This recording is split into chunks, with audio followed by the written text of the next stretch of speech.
Welcome to Heartbreak Chronicles. Champagne bubbles sparkled under the crystal chandeliers, soft music filled the air, and guests dressed and mingled. But for Julian Thorne, who stood in the corner, all this beauty was like sharp shards of glass, stabbing him in the heart. Today was the wedding of his daughter, Serafina, a day he should have been proud and joyful about, but instead it had become the most humiliating day of his life. Mr. Thorne, I need you to leave. The head of security, Benson, had a cold, formulaic voice with no hint of sympathy. His hand tightened on his walkie-talkie, as if ready to summon more support. Julian didn't move. He straightened his spine and his eyes fell through the crowd to the figure in the distance, dressed in a crisp white wedding dress. Serafina, his daughter, is dancing to the music with a happy smile on her face. That smile had once been his greatest comfort, and now, it was like an invisible blade, thrusting hard into his chest. His ex-wife, Vivian Hayes, single-handedly orchestrated the farce. From the eyes of the guests, which were deliberately averted, to the whispers, there was no doubt that Vivian's masterpiece had been created.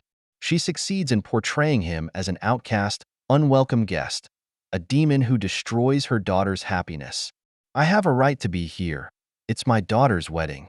Julian's voice was low and calm, but underneath it was suppressed anger. The bride has specifically asked you to leave, Benson said in a strong tone as he took a step forward. Please don't put us in a difficult position. Vivian appeared, walking gracefully through the crowd in a well-tailored evening gown. The years don't seem to have left much of a mark on her. She's still beautiful, but Julian can now clearly see the coldness and hypocrisy underneath her beauty. Still trying to ruin special moments, Julian? Vivian's voice was sickeningly sweet. You're not invited. You need to leave. You abetted her against me. Julian's gaze deadened on Vivian, anger burning in his deep eyes. By turning my own daughter. Your daughter? Vivian let out a sharp laugh. She's not your daughter anymore since you abandoned us. Abandon? Julian's fists clenched together, his knuckles white from the exertion. That's the story you've been telling everyone? That I abandoned you? Instead of me finding out about you and security, Vivian shouted, her disguise instantly disintegrating. Get him out of here now. Two burly security guards appeared on either side of Julian. He could have resisted. His body was ready to fight, but he restrained himself. This was not the place or time for his plan to begin. It's not over, Vivian. Julian's voice was so low and grim that even Vivian couldn't help but shiver. Far from it. It's over, Julian. It was over many years ago. Go home to your empty house and bitter memories. Julian and Serafina's eyes briefly met as security escorted him out. All he saw in her eyes was contempt. His daughter, or rather, the young woman he had once raised as his daughter, turned her head and ignored him completely. Outside in the parking lot, Julian got into his car, his hands gripping the steering wheel so tightly that his knuckles were white from the effort. The memories of 5 years ago surfaced in his mind as clearly and sharply as broken glass. 5 years ago, Julian ended his business trip early. He had planned to surprise Vivian by bringing her back her favorite Swiss chocolates. Instead, he was greeted by Vivian's cell phone, left on the kitchen counter, with an unread message flashing on the screen. A message preview caught his eye. Last night was amazing. Can't wait to hold you in my arms again, Cody. Julian stood there, reading the messages, one after the other, each revealing years of deception on Vivian's part. Photographs, intimate conversations, plans made during his business trips. His hands trembled, not with sadness, but with anger. He waited in the dark parlor until Vivian came home. She turned on the light and froze when she saw him. Julian, you're home early. Her surprise quickly turned flirtatious, but it was too late. He had seen through her. How long? His voice was low and dangerous. What do you mean, honey? Cody Sinclair. He held up her cell phone. How long did you sleep with him? The flirtatiousness in Vivian's face disappeared and was replaced by calculation. You went through my cell phone? How dare you invade my privacy? Your privacy? Julian stood up, his figure filling the room. What about our marriage vows? Where's my trust in you? Oh, come on, Vivian commented, abandoning her pretense altogether. Trust? You're never home, always working, always traveling. What do you expect? I expect loyalty. I expect honor. He stepped closer. I expect my wife not to be a. The room echoed with the sound of a crisp slap. Vivian's handprints burned hotly on his cheeks, but Julian didn't flinch. Get out, she hissed. Get out of my house. Your house? I paid for everything here, and everything you have I gave you. And I gave you my youth, my best years. Vivian's voice became mocking. Poor Julian. So preoccupied with his work that he's blind to what's happening right under his nose. Cody's a lot better than you, one way or another. Julian let out an icy laugh. We'll see. Back in the present, Julian started the car. The humiliation at the wedding wasn't a surprise. It was part of their plan to try and bring him down. But they had no idea what he was capable of and how much he'd put into this revenge plan over the years. He drove to a modern office building in the center of town and took the elevator straight to the top floor. His assistant, Sarah Jenkins, was already waiting at her desk, despite the late hour. They kicked you out? Sarah stood up and followed him into the office. As expected, Julian unbuckled his tie. Is Isabel there? In the conference room, with papers. Isabel Cole looks up and sees Julian enter, her sharp eyes focused on the papers in front of her. How was the wedding? Unsurprisingly hostile. Julian sat down. What did you find out? Enough to bury them both. Isabel pushed over a folder. Cody's financial records show a pattern of fraud over the years. And Vivian. She's been transferring money since before the divorce from your old joint accounts to transfer funds. Good, Julian said as he opened his laptop and pulled up a file called The Justice Program. It's time to get started. Are you sure you want to do this? Sarah asked, not out of suspicion, but confirmation. Julian's smile was warmthless. They thought they could humiliate me, break me, turn my own daughter against me. They will soon learn that betrayal has a price. Isabel began organizing her papers. I'll contact our investigators first thing in the morning, once we've arranged for surveillance. No, Julian interrupted her. It starts tonight. They thought it was their moment of triumph, watching me get kicked out of my daughter's wedding. Let's capitalize on that. They'll be celebrating, careless, and it's the perfect time to start documenting their mistakes. He turned to Sarah. Contact David Jones. I want them under surveillance within the hour. Every move, every meeting, every phone call. I'm going to record it all. It's done. Sarah held up her cell phone. He's waiting for your signal. Julian nodded, satisfaction flooding through him. Years of planning, observing, and accumulating resources while acting like a failure are about to pay off. One more thing. Isabel's tone was cautious. You should know that I looked into Serafina's birth records. Julian held up his hand. I don't want to know. Now is not the time. First, we have to deal with Vivian and Cody. That's our first priority. He stood up and walked over to his desk, where a chessboard sat, the pieces arranged in a stump. He moved a black knight into place. They think the game is over, he said softly. They don't realize that this is only the beginning. The night passes in planning and preparation.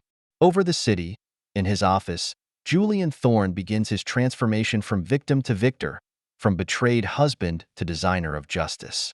The pain of betrayal had not lessened with time. He had simply learned to forge it into a weapon, and now that weapon was ready to strike. The hustle and bustle of the city faded into the night, leaving only the streetlights to cast a lonely light. Julian Thorne stands in front of the huge floor-to-ceiling windows of his office, overlooking a seemingly calm but dark city.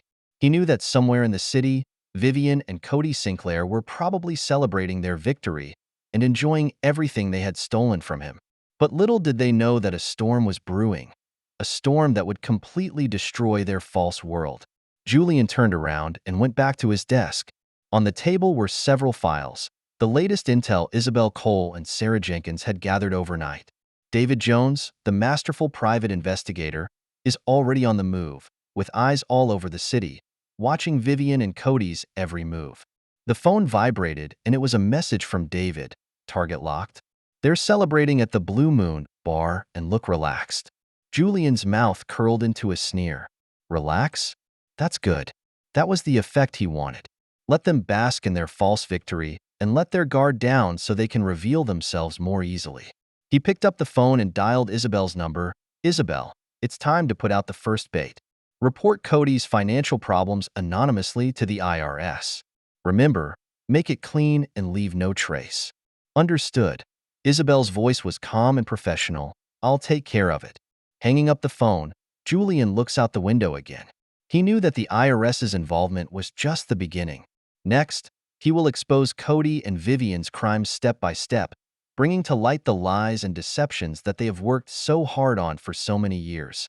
Early the next morning, the sun barely illuminated the city through thick clouds. Inside a luxury downtown apartment building, Cody Sinclair is enjoying his morning coffee in a happy mood. He just received word that Thorn Group stock continued to fall while his company, Sinclair Enterprises, bucked the trend. This reinforces his belief in the wisdom of working with Vivian in the first place. However, the pleasure didn't last long. A sharp knock on the door interrupted his thoughts. He opened the door and saw two uniformed tax officials standing in the doorway. Mr. Cody Sinclair? One of the officials asked, his tone serious. We're from the tax office and there's something we need to check with you. Cody's face turned instantly pale. He steeled himself and tried to squeeze out a smile. Sure, come on in. Is there some kind of misunderstanding? Misunderstanding? Hopefully, said another official. We will need all of your financial records for the past 5 years, including bank statements, investment reports, and tax returns. Cody's heart sank to the bottom. He knew that his finances could not withstand any scrutiny. He has been making false accounts, evading taxes, and even embezzling public funds for years. The consequences of these things, when they come to light, are unimaginable. Meanwhile, across town at Vivian Hayes' luxurious villa, the atmosphere is equally tense. Vivian is answering a phone call from her attorney, Michael Davis. What? The police are investigating the Thomas Baker case? Vivian's voice was sharp and horrified. How is this possible? It's been 5 years since that happened. Yes, ma'am. Michael's voice was low and helpless. The police have received an anonymous tip claiming that you and Mr. Cody were involved in the death of Thomas Baker. Thomas Baker, an honest banker, died 5 years ago in an accidental car crash. And in fact, he was set up for murder by Cody and Vivian because they discovered their illicit dealings. Vivian hangs up the phone and lights a cigarette with trembling hands. She took a deep breath and tried to calm the fear inside her. She knew it had to be Julian Thorne's revenge. He must have gotten hold of some evidence. Otherwise, the police could not have reinvestigated the case. The next few days were like years for Cody and Vivian. The IRS investigation got deeper and deeper, and they found more and more problems. Police summonses followed, and they had to face questioning by detectives again and again. To add to their panic, the media began to pick up on the story. The front page of the City Journal featured an article titled, "The Fall of a Business Tycoon?" Cody Sinclair suspected of tax fraud. The article details Cody's financial problems and suggests that he may have been involved in multiple illegal transactions. The report was met with public outcry. Sinclair Enterprises' stock price plummeted, partners pulled out, and banks began calling in loans.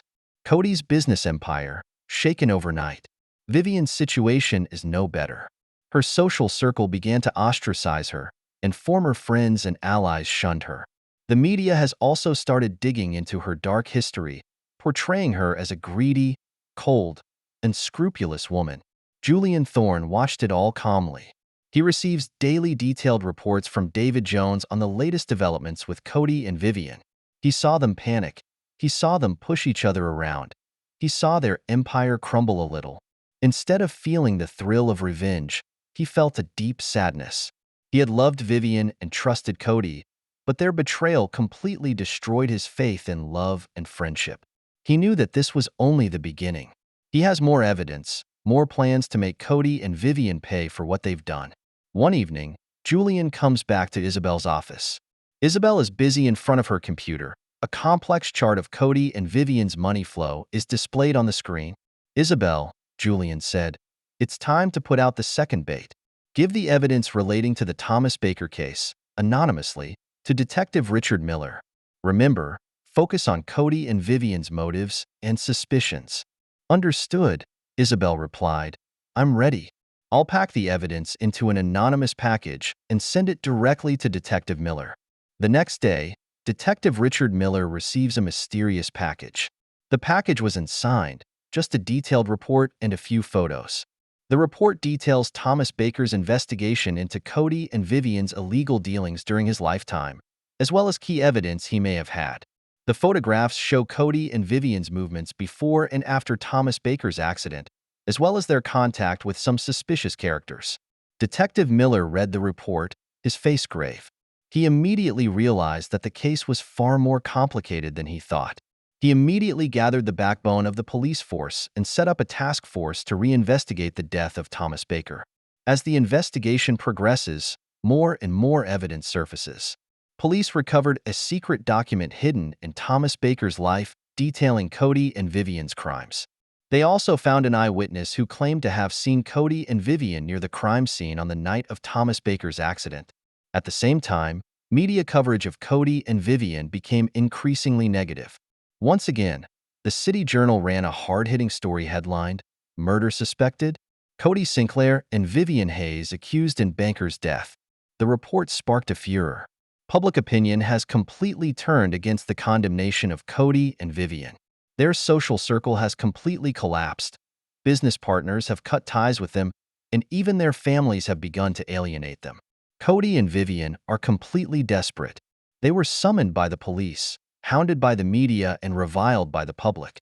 Everything they once had, money, status, and reputation, was wiped out overnight. Julian Thorne watched silently. He knew that his plan for revenge was inching towards success. He wants Cody and Vivian to taste the pain and despair he experienced back then, and he wants them to pay the heaviest price for their crimes. He did not feel the slightest joy, but rather a sense of relief. Years of hatred and pain can finally be put aside.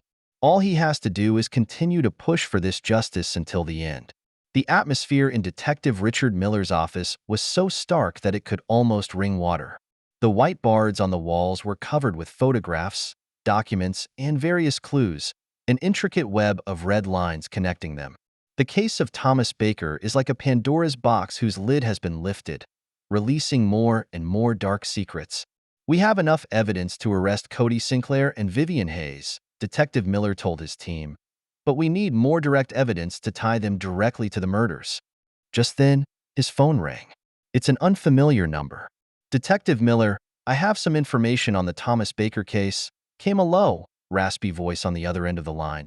"I know who killed him and I know why they killed him." "Who are you?" Detective Miller asked. "It doesn't matter who I am," the other replied. "What matters is that I provide evidence that will bring the real culprits to justice." Over the next few days, Detective Miller received several anonymous packages. The package contained detailed testimony, photographs, and audio recordings, all pointing to Cody Sinclair and Vivian Hayes. One of the most crucial pieces of evidence is a recording. On the recording, Cody and Vivian are having a heated argument, with Cody saying, "Thomas Baker has to die or we're all doomed." Vivian, for her part, replied, "I've arranged it so that it won't leave any traces." Detective Miller immediately authenticated the recording, confirming its authenticity and the identity of the speaker. With this hard evidence, he can finally take action against Cody and Vivian. Meanwhile, Cody and Vivian's relationship drops to freezing point. They blamed each other and shifted the blame to each other, each trying to paint the other as the mastermind in order to mitigate their own crimes. "It's all you. You're the one who was insatiable and had to embezzle so much money." Vivian screams at Cody, "If it wasn't for you, we never would have gotten this far. And you have the nerve to talk about me?" Cody sneered back. "Would I have risked all that if you hadn't seduced me and egged me on? You poisonous bitch." Their argument grew more and more heated, and they even got physical. What was once a close lover has now become an implacable enemy. Their accomplice, Gary Peterson, is also feeling the heat. Gary was Cody's assistant in many of their illegal dealings and knew the truth about Thomas Baker's death. As the police investigation gets deeper and deeper, Gary gets more and more scared. He knew that once Cody and Vivian were arrested, he would not be able to escape. In order to protect himself, he decided to voluntarily confess to the police and become a tainted witness. Gary came to Detective Miller's office and told him everything he knew. He describes in detail how Cody and Vivian planned the murder of Thomas Baker and how they covered up the crime. He also provided a number of other important pieces of information, including Cody and Vivian's secret accounts and the flow of money. Gary's testimony was the final straw that broke Cody and Vivian's back. Detective Miller immediately ordered the arrest of Cody and Vivian. Across town, Julian Thorne is in his office, quietly waiting for news. He knew that this day would come sooner or later. He's been planning this for years, and it's finally time to close the net. Sarah Jenkins walks in, a hint of undisguised excitement on her face. Julian, they're under arrest? Cody Sinclair and Vivian Hayes, both arrested. Julian nodded slowly, no expression on his face. Instead of feeling the thrill of revenge, he had a sense of relief. Where's Gary Peterson? He asked. He has also been brought under police control, Sarah replied, and he voluntarily confessed everything and became a tainted witness. Good, Julian said. That way they won't have a chance to roll over at all. He walked over to the window and looked out at the traffic outside. He knew that Cody and Vivian's arrest was just the beginning. There is a long trial process ahead and more crimes to be uncovered. But he believes that justice will eventually be served. Those who have been hurt by Cody and Vivian, those who have been lied to and betrayed by them, will finally get a just accounting. The next few weeks were filled with media coverage of the Cody and Vivian case. The front page of the City Journal is filled with daily updates on their progress. Public anger and condemnation of them is at its peak. Under the pressure of public opinion, prosecutors decided to charge Cody and Vivian with multiple counts of first-degree murder, money laundering, and fraud. If convicted, they face life in prison or even the death penalty. Cody and Vivian hired the best lawyers to try to defend themselves. But their lawyers found that they had little chance of winning in the face of such overwhelming evidence and such strong public pressure. In prison, Cody and Vivian had a complete breakdown. They blame each other, curse each other, and see each other as the cause of their misfortunes. Their mental state is deteriorating, and they even have a tendency to self-harm. Julian Thorne silently watched it all. He knew that Cody and Vivian had been duly punished. Their reputations, their status, their wealth have all been reduced to nothing. Their lives, they have been completely ruined. But he didn't stop moving. He wants to make sure that all the evidence is presented in a legal manner and that Cody and Vivian do not escape justice. He instructed Isabel Cole and Sarah Jenkins to continue gathering evidence and organizing documents in preparation for the upcoming trial. For his part, he went out on his own, communicating with Detective Miller and the prosecutor to make sure they had all the necessary information. Everything he did was for the sake of justice. He wants those who have been hurt by Cody and Vivian to see hope, to see the light. One night, Julian came alone to the grave of Thomas Baker. He stood quietly, looking at the picture of Thomas Baker on the headstone. Thomas, he whispered, I have avenged you. Those who hurt you will be duly punished. A breeze rustled the leaves, as if Thomas Baker were responding to his words. A tear flashed in Julian's eye. He knew that he could never repair the damage done to Thomas Baker's family, but his actions, he hoped, would bring them a measure of comfort. He turned away, his figure disappearing into the night. He knew that his quest for revenge was not yet over, but at least he has taken a solid step towards justice. The courtroom was solemn and the gallery was full. The reporters set up their long guns and short cannons, and the flashbulbs kept flashing. Everyone held their breath, waiting for the trial of the century to begin. At the defense table, Cody Sinclair and Vivian Hayes were pale and haggard. They wore prison uniforms and cold handcuffs on their wrists. What was once a glorious sight is now nothing but endless despair. The presiding judge, Elizabeth Thompson, is a veteran judge known for her rigorous impartiality. She bangs the gavel and calls the trial to order. Cody Sinclair, Vivian Hayes. Judge Thompson's voice was solemn and dignified. You are charged with multiple counts of first-degree murder, money laundering, and fraud. Do you plead guilty? Cody and Vivian looked at each other with fear and despair in their eyes. They knew there was no turning back. I plead guilty, Cody said in a shaky voice. I also plead guilty, Vivian followed. Her voice so low it was barely audible. Their guilty pleas sent the entire courtroom into an uproar. Everyone was shocked and surprised, not realizing that this highly anticipated trial would begin in such a dramatic way. The prosecutor, Margaret Johnson, is an experienced senior attorney. She stood up and began to present the prosecution's case. "Your Honor, members of the jury," Prosecutor Johnson's voice was clear and strong. "The defendants, Cody Sinclair and Vivian Hayes, committed heinous crimes by doing whatever it took for personal gain. Not only did they defraud investors and loot the company, they brutally murdered the innocent Thomas Baker." Prosecutor Johnson presented a detailed account of Cody's and Vivian's crimes, presenting extensive evidence including bank records, emails, recorded phone calls, surveillance video, eyewitness testimony, and more. Each piece of evidence hit Cody and Vivian like a hammer. Their faces grew pale and their bodies began to tremble. From a corner of the courtroom, Julian Thorne quietly watched it all. His face was expressionless, but his heart was filled with complex emotions. He felt both a sense of relief and a tinge of sadness. He knows that Cody and Vivian's guilty pleas do not mean the end of this trial. Instead, this is just the beginning. Next, they face long prison terms, possibly even the death penalty. After the prosecution's case was completed, Cody and Vivian's attorneys also presented their defense. Their defense, however, pales in the face of hard evidence. Cody's attorney, Robert Brown, tried to portray Cody as a victim who had been lied to and taken advantage of by Vivian. He claimed that Cody was unaware of Vivian's criminal plans and that he was simply overwhelmed by love. Vivian's attorney, Susan Miller, on the other hand, tried to portray Vivian as a mentally disturbed woman. She claimed that Vivian suffered a long period of abuse and control from Cody, which led to a mental breakdown and an inability to control her behavior. But none of these defenses changed the fact that Cody and Vivian committed a crime. Their crimes, too numerous to mention, cannot be denied. After several days of trial, the jury finally returned a unanimous verdict: Cody Sinclair and Vivian Hayes, guilty on all counts. Judge Thompson announced the verdict: Cody Sinclair and Vivian Hayes, sentenced to life in prison without parole. Upon hearing the verdict, Cody and Vivian were completely devastated. They screamed and cried and cursed, but nothing helped anymore. The bailiffs led them out of the courtroom and their figures disappeared from sight. This trial of the century has finally come to a close. Julian Thorne stood up and walked slowly out of the courtroom. He looked up at the sky, sunny and cloudless.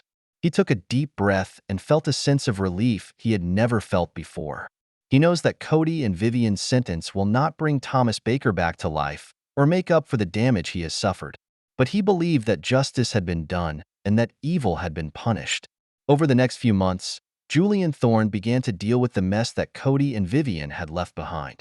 He worked with the police and prosecutors to recover the assets they had transferred, liquidate their companies, and compensate the victims for their losses. He also established a charity called the Thorne Foundation, which specializes in helping victims of fraud, betrayal, and abuse. He donated most of Cody and Vivian's estate to the foundation. He hopes that, through this foundation, he can help more people get out of difficult situations and rebuild their lives. He hoped that the world would become a more just and better place. One day, Julian Thorne came to the headquarters of the Thorne Foundation. He saw that the staff here was busy providing all kinds of help to the victims. A young lady, Emily Carter, came up to him and thanked him. "Mr. Thorne, thank you for creating this foundation," Emily said. "I don't know what I would have done without your help." Emily is a single mom whose husband rolled up all their savings and abandoned her and their children. With the help of the Thorne Foundation, Emily received a grant and found a new job. Julian smiled and said to Emily, "Don't thank me. It's what I'm supposed to do. I hope you can be strong and start your life again." Emily nodded, a hopeful light in her eyes. Julian looked at Emily as if he saw himself once. He has also experienced betrayal and pain, but instead of being defeated, he has become stronger. He believes that as long as there is love and hope in one's heart, one will be able to overcome all difficulties and welcome a bright future. He turned away, his figure disappearing into the sunlight. He knows that he has a long way to go, but he will keep going, for justice, for hope, for a better tomorrow. He is determined to use his power to help those in need, and to change the world to a more just and better place. He believed in the power of love and kindness. He believes that as long as people have love and hope in their hearts, they will be able to overcome all difficulties and welcome a bright future. He understands that vengeance is not the ultimate goal, and that the real victory is for justice to be done, for goodness to be promoted, and for the world to become a better place. He will continue to move forward, one step at a time, with a bright vision for the future. 10 years, like the passage of a white horse, will be gone in a flash. The skyline of the city is still full of skyscrapers, but many of the people and things have long since changed. The 10th anniversary of the Thorn Foundation was celebrated in one of the most luxurious hotels in the city center. The ballroom was brightly lit and full of guests. Celebrities from all walks of life, philanthropists, and representatives of the recipients gathered together to celebrate this special occasion. Julian Thorn, the founder of the foundation, stood on stage and gave a moving speech. He was no longer young, his temples tinged with frost, but his eyes were still sharp and his voice still firm. 10 years ago, I went through a drastic change in my life, Julian said slowly. Someone I once loved dearly betrayed me and hurt me. I had lost everything, my family, my career, my trust. But I wasn't beaten down. His voice rose. I chose to stand up.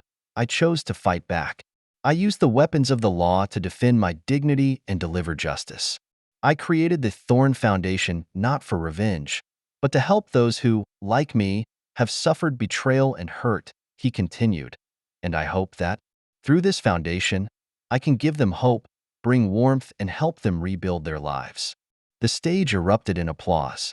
There were tears in the eyes of many of the recipients of the Thorn Foundation, whose lives were changed by Julian Thorn's kindness.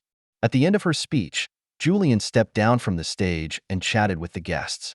He saw many familiar faces and many unfamiliar ones.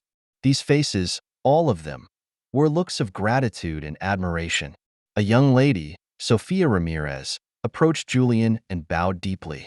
"Mr. Thorn," she said, "thank you, and thank the Thorn Foundation. It was you guys that gave me the chance to start over." Sophia is a victim of domestic violence. With the help of the Thorn Foundation, she managed to escape her abusive husband, obtain legal aid, and find a stable job. Julian helped Sophia up and smiled. "Don't thank me. It's what we should do. I hope you can face the future bravely and live a wonderful life." Sophia nodded, hope in her eyes. In a corner of the ballroom, Sarah Jenkins and Isabel Cole are quietly watching it all. They were Julian Thorn's most loyal companions and important members of the Thorn Foundation. "I'm so happy for Julian to see this," Sarah said. "He's finally stepping out of the past and finding a new purpose in life." "Yeah," Isabel replied. "He took his pain and turned it into a strength to help others. He's a marvelous man." Their eyes, once again, fell on Julian Thorn. He was talking to a philanthropist with a confident and subdued smile on his face. 10 years on, Julian Thorn is no longer the betrayed husband he was, but a respected philanthropist and a guardian of justice. Across town, in a maximum security prison, Cody Sinclair and Vivian Hayes are spending their long sentences. Cody sits alone in his cell, staring blankly out the window. He had completely lost hope and turned into a walking corpse. Life in prison has tormented him. Not only did he have to endure loneliness and isolation, but he also had to face bullying and humiliation from the other inmates. Vivian's situation is no better. Her former beauty was long gone, leaving only a haggard, aged face.